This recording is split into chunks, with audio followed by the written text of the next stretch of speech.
കർണാടകയിൽ മുഖ്യമന്ത്രി മാറ്റത്തിന് കളമൊരുങ്ങുന്നതായി റിപ്പോർട്ട്. മുഖ്യമന്ത്രി സ്ഥാനമൊഴിയാൻ സിദ്ധരാമയ്യ തയ്യാറാണെന്നും അധികാരം ഉപമുഖ്യമന്ത്രി DK ശിവകുമാറിന് കൈമാറുമെന്നാണ് അടുത്ത വൃത്തങ്ങളിൽ നിന്നും അറിയുന്നത്. DK ശിവകുമാറുമായി അധികാരം പങ്കിടൽ കരാറുണ്ടെന്ന് കഴിഞ്ഞ ദിവസം സിദ്ധരാമയ്യ അംഗീകരിച്ചിരുന്നു. ഈ വിഷയം സംബന്ധിച്ച് മുൻകാലങ്ങളിൽ പ്രതികരിച്ചിട്ടുള്ള രീതികളിൽ നിന്നും തീർത്തും വ്യത്യസ്തമായാണ് അദ്ദേഹത്തിന്റെ കഴിഞ്ഞ ദിവസത്തെ പ്രതികരണം. മുൻപ് അധികാരം പങ്കിടുന്നത് സംബന്ധിച്ച് ധാരണയൊന്നുമില്ല എന്നായിരുന്നു സിദ്ധരാമയ്യ പറഞ്ഞിരുന്നത്. എന്നാൽ ഏത് മാറ്റത്തിന്റെ കാര്യത്തിലും കോൺഗ്രസ് ഹൈക്കമാൻഡ് സ്വീകരിക്കുന്ന അന്തിമ തീരുമാനം അംഗീകരിക്കുകയായിരുന്നു എന്നാണ് സിദ്ധരാമയ്യ കഴിഞ്ഞ ദിവസം പറഞ്ഞത്.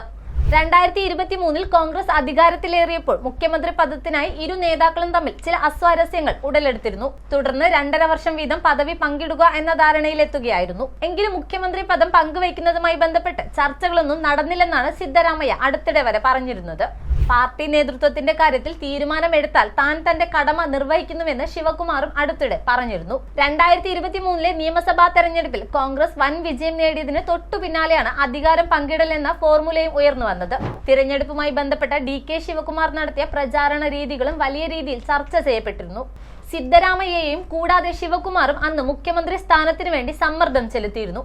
പിന്നാലെ അധികാരവുമായി ബന്ധപ്പെട്ട പാർട്ടിക്കുള്ളിൽ അഭിപ്രായ വ്യത്യാസമുണ്ടെന്ന് വാർത്തകളും വന്നിരുന്നു. ഇവർ 30 മാസം എന്ന രീതിയിൽ മുഖ്യമന്ത്രി സ്ഥാനം പങ്കിടുമെന്നായിരുന്നു അന്ന് മാധ്യമങ്ങൾ റിപ്പോർട്ട് ചെയ്തത്. എന്നാൽ ഇത്തരം വാർത്തകൾ തള്ളുകയാണ് മുഖ്യമന്ത്രി സിദ്ധരാമയ്യ ചെയ്തത്. ഇതോടെയാണ് ഹൈക്കമാൻഡ് ഇടപെട്ട് 30 മാസത്തെ അധികാരം പങ്കിടൽ ക്രമീകരണം നിർദ്ദേശിച്ചത്. ഈ വർഷം അവസാനത്തോടെ മുഖ്യമന്ത്രി പദത്തിൽ 30 മാസം പൂർത്തിയാക്കാനാണ് സിദ്ധരാമയ്യ ഒരുങ്ങുന്നത്.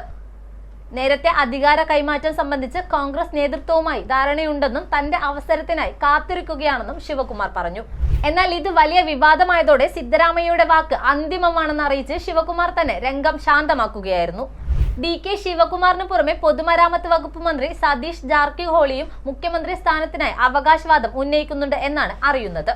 നേരത്തെ ഭൂമി ഇടപാടുമായി ബന്ധപ്പെട്ടും SC/ST ക്ഷേമ പദ്ധതികൾക്കായി അനുവദിച്ച ഫണ്ട് ദുരുപയോഗം ചെയ്തെന്നുമുള്ള ആരോപണങ്ങൾ സിദ്ധരാമയ്യക്കെതിരെ ഉയർന്നിരുന്നു. ആരോപണങ്ങൾ രാഷ്ട്രീയ പ്രേരിതം മാത്രമാണെന്ന് പറഞ്ഞ് സിദ്ധരാമയ്യ അത് തള്ളിക്കളഞ്ഞിരുന്നു. എന്തായാലും രണ്ടു കൂട്ടരുടെയും അനുയായികൾ മുഖ്യമന്ത്രി സ്ഥാനം ഉറപ്പിക്കുന്നതിനായി ക്ഷേത്രങ്ങളിൽ പ്രത്യേക ആചാരങ്ങൾ സംഘടിപ്പിക്കുന്നുണ്ട് എന്നാണ് വിവരം.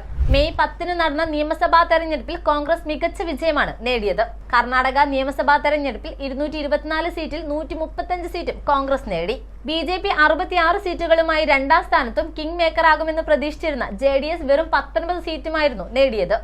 ഇതോടെ BJPക്ക് കനത്ത പരാജയമാണ് കർണാടകയിൽ ഏറ്റുവാങ്ങേണ്ടി വന്നത്. കർണാടകയിലെ കോൺഗ്രസിന്റെ വിജയത്തിന്റെ പ്രധാന ശില്പി സുനിൽ കനഗോലു ആയിരുന്നു. കർണാടക സ്വദേശിയായ സുനിൽ കനഗോലു BJP, DMK, അണ്ണാ DMK, അകാലിദൾ തുടങ്ങിയ പാർട്ടികൾക്കായി ഇതുവരെ 14 തെരഞ്ഞെടുപ്പുകൾ കൈകാര്യം ചെയ്തു.